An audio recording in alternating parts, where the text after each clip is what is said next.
Vous écoutez XM Moto Live. Les motards ont beaucoup de choses à dire et redire. XM Moto leur donne la parole. Aujourd'hui, Cathy Van de Ginst, alias Mamie Jex. Alors, je m'appelle Catherine, surnommée Cathy, Mamie Jex, voilà, parce que je roule sur un 1000 Jex XR depuis quelques années. C'est ma passion. J'aime la sportive, j'aime tout ce qui est un petit peu adrénaline. Donc, j'ai commencé par faire un rallye qui a été le Sun Rally en 2011. Ça m'a donné vraiment envie de faire des rallyes. Donc après, je suis suivie avec le Moto Tour et le championnat de France des rallyes routiers en 2016 dans le team GXXR de Sonia Borbeau. Et puis voilà, et maintenant j'ai 62 ans, donc je continue, je fais un petit peu de piste, voilà, je me maintiens et je m'amuse. Alors, comment es-tu venu à la moto? Parce que chez un homme, on peut parfois comprendre certains parcours. Pour une femme, c'est parfois plus déconcertant. Donc, dans ton cas, ça s'est passé comment? En fait, je suis dans le monde de la moto depuis mon adolescence, parce que mon frère avait une moto. Ensuite, je me suis mariée plutôt jeune, donc mon mari avait une moto. Il a eu une moto tout le temps. Mais j'étais derrière, parce qu'à l'époque, si tu n'étais pas déjà dans un milieu motard, on va dire, une femme, elle était plutôt sur la selle arrière qu'au pilotage. Ça, c'est mon regret. Ce sera mon regret éternel jusqu'à mon dernier jour de ne pas avoir su que j'ai eu ça autant. Et puis j'ai commencé en 125 juste parce que je suis dans la région de Cavalère, donc dans le Var, et que l'été c'est infernal, donc j'ai pris une 125. Et puis je me suis aperçue que j'adorais ça, et puis j'ai passé mon permis gros cube en 2001, et hop, c'est parti. Voilà. Alors, est-ce que les hommes et les femmes sont différents? Sont différents déjà au niveau de la stature, de la morphologie, de la force musculaire. Ils sont différents aussi dans leur sensibilité. Ma question est la suivante. Quelle est, avec ton regard et ton expérience, la différence essentielle dans le pilotage entre un homme et une femme? Alors ça, je te dirais souvent la question, et tout le monde me la pose, mais est-ce que tu n'as pas mal au bras? Je pense que ça, c'est une question d'habitude, parce que je roule beaucoup, je fais quand même beaucoup de routes, donc moi, je peux faire à 1000 bornes, ça ne me gêne pas dans une seule traite. Donc, c'est vraiment une question d'habitude.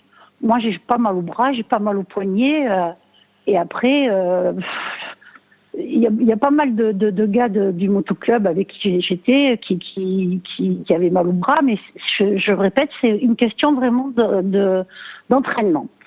Ensuite, au niveau des performances, ça est évident, moi je vais pas me comparer, mais bon, il y a encore des filles comme Patty Audebert qui fait encore des super chronos, qui était 3e là à la Women's Cup, qui s'est battue quand même contre des filles costauds, comme Mélodie Coignard. Des performances, il y en a. Après, la force musculaire, on sait bien que sur une moto, sur la piste, ça n'a rien à voir à la force musculaire. C'était avant tout une question de positionnement. Et puis peut-être je dirais que c'est plus en tant que maman, où on a quelques petites appréhensions et peut-être qu'on va pas aussi à fond que quand on l'est pas. Je sais pas. C'est peut-être. Est-ce qu'il y a aussi une particularité féminine dans les trajectoires?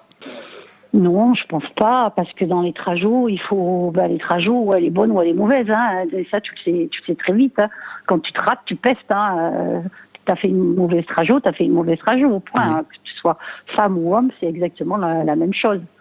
Non, c'est plutôt une question d'oser, je pense. Voilà. Après, c'est difficile parce que moi, je suis âgée.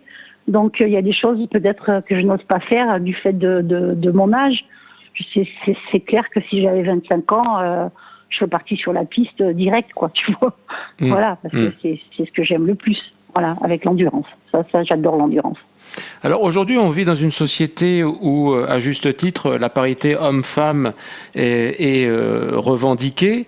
Malheureusement, c'est pas toujours le cas. On le sait dans le monde du travail, par exemple, au niveau des rétributions. Est-ce que à moto, on a dépassé justement le cliché, et est-ce que la femme à moto peut être regardé de la même façon qu'un homme? Ça commence à évoluer. Franchement, ça commence à évoluer, mais parce que aussi, tu as de plus en plus de femmes motardes, pilotes. Donc, il y a quand même maintenant pas mal de jeunes qui sont pilotes, qui passent leur permis. Tu en as aussi pas mal sur la piste. Après, je dirais que par exemple, si tu prends les 24 heures du Mans, si tu prends l'endurance, tu as le Girl Racing Team, qui font, on va dire qu'ils font quand même une performance parce que c'est quand même qu'un équipage de filles. Mais on n'en parle pas plus que ça. Donc forcément, je dirais pas que c'est parce que ce sont des filles. C'est malheureusement tous les journalistes parlent toujours des 3, 4 premiers, 5 premiers grand maximum. Tous les autres, c'est oublié complet, quoi. T'as même pas une présentation de tous les équipages. Pourtant, ils sont tous méritants, quoi. Hein. Quand tu commences à attaquer des 24 heures du Mans, ils sont tous méritants. Mais bon, voilà, on n'en parle pas. Le GP, c'est pareil. On parle des 5 premiers, 6 premiers, ceux qui se sont battus. Après, ceux qui sont derrière, pas vraiment, quoi. On les connaît à force parce que c'est quand même depuis un moment les mêmes au GP. Mais bon, voilà, si tu fais pas de performance, on va dire 5, 6 premiers, c'est incognito, quasiment. Voilà. Alors, mais je pense que c'est pas un problème de femmes, là, à ce niveau-là. Voilà. Qu'est-ce qu'on peut faire pour défendre la cause des femmes à moto ou plus exactement pour améliorer leur situation? Toi, si tu avais le pouvoir politique, si tu étais présidente de la fédération, qu'est-ce que tu ferais concrètement, des choses pratiques? Ce qu'ils ont fait là, qui est vachement bien, c'est par exemple la Women's Cup, ça c'est bien.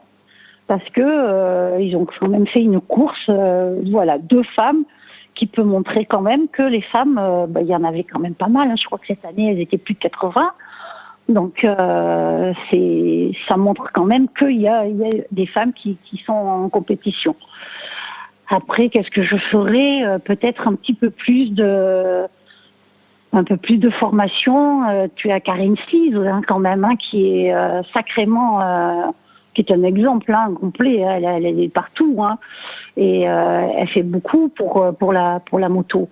Et évidemment, c'est un exemple incroyable, quoi. Sonia, c'est pareil.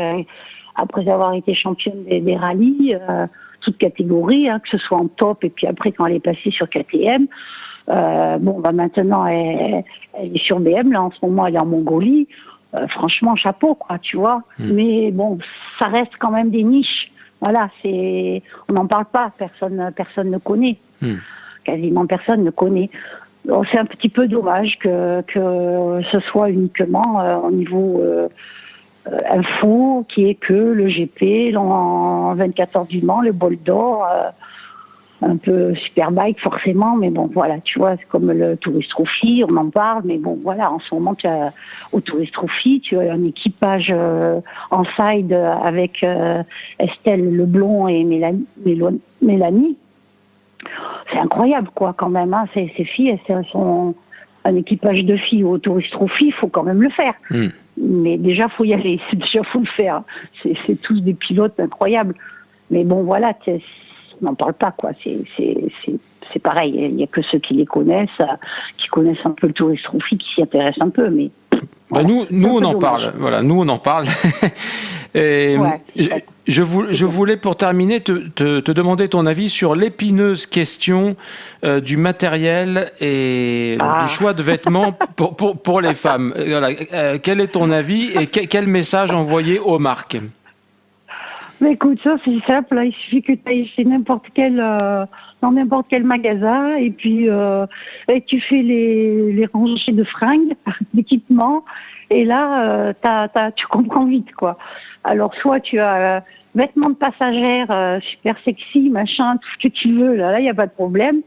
Mais après, pour une femme pilote, il n'y a pas un grand choix, quoi. Donc, petit gabarit, ça va encore. Grand gabarit comme moi, c'est directement chez les hommes, voilà. Donc, ça, c'est quand même un regret parce que, forcément, l'équipement féminin, c'est l'équipement moto, il est déjà pas très féminin. Mais bon, à part de te faire une combi sur mesure, le reste, c'est un peu difficile. Elle serait Pantalon, comment alors pareil, cette combi sur mesure, elle serait comment, Cathy? Si tu pouvais la dessiner, elle serait comment? Alors ce serait quoi le truc de tes rêves? Je dirais simplement avoir une forme féminine, tu vois, avoir quand même un petit peu plus une taille, des pinces poitrine pour ne pas avoir soit tu as la poitrine complètement écrasée, soit la taille est toujours trop large, tu vois. Voilà, c'est pas non plus, on ne demande pas non plus d'être top modèle sur une moto, mais quelque chose d'un petit peu plus saillant. Après les formes ou les couleurs, là il y a largement le choix. Mais bon, c'est valable aussi pour ceux qui font juste de la route. Une femme qui fait de la route, moi je fais 1m75, ça devient difficile, quoi, tu vois, d'avoir un pantalon avec des coques, avec les protections qui vont bien, parce que quand tu roules, il vaut mieux. Et puis, ça c'est vraiment, pour moi, c'est la galère. Peut-être si j'étais sur Paris, ce serait plus facile, mais il y a quelques boutiques spécialisées dans les vêtements féminins. Mais bon, voilà, quand tu es en banlieue, voilà, c'est vraiment un moins qui manque. Et niveau casque, oui. Écoute, c'est pareil. Alors soit tu as les casques avec les petites fleurs roses, c'est pas en général, on n'est pas tellement c'est pas le genre de truc qu'on aime bien, en tout cas pas moi.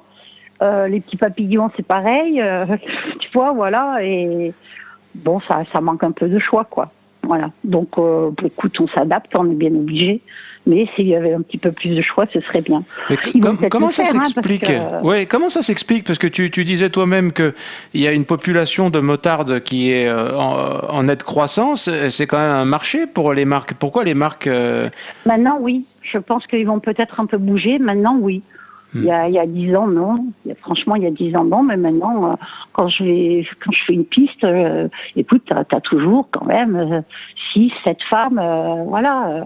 Donc, non, maintenant, oui, je pense. Et puis, beaucoup autour de moi, des filles qui font de la route, voilà, qui de temps en temps vont faire un petit stage sur la piste pour améliorer leur performance.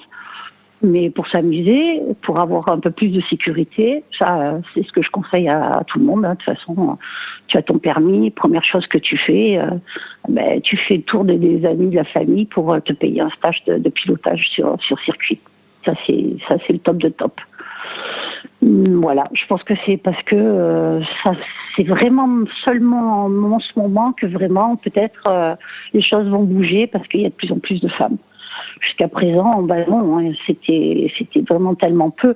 Après, tu sais très bien que pour fabriquer quelque chose, pour lancer un article sur le marché, il faut déjà être sûr d'en vendre quelques-uns, quoi, quand même. Donc, c'était trop risqué, je suppose, pour les fabricants. Maintenant, peut-être qu'ils y réfléchissent un peu plus.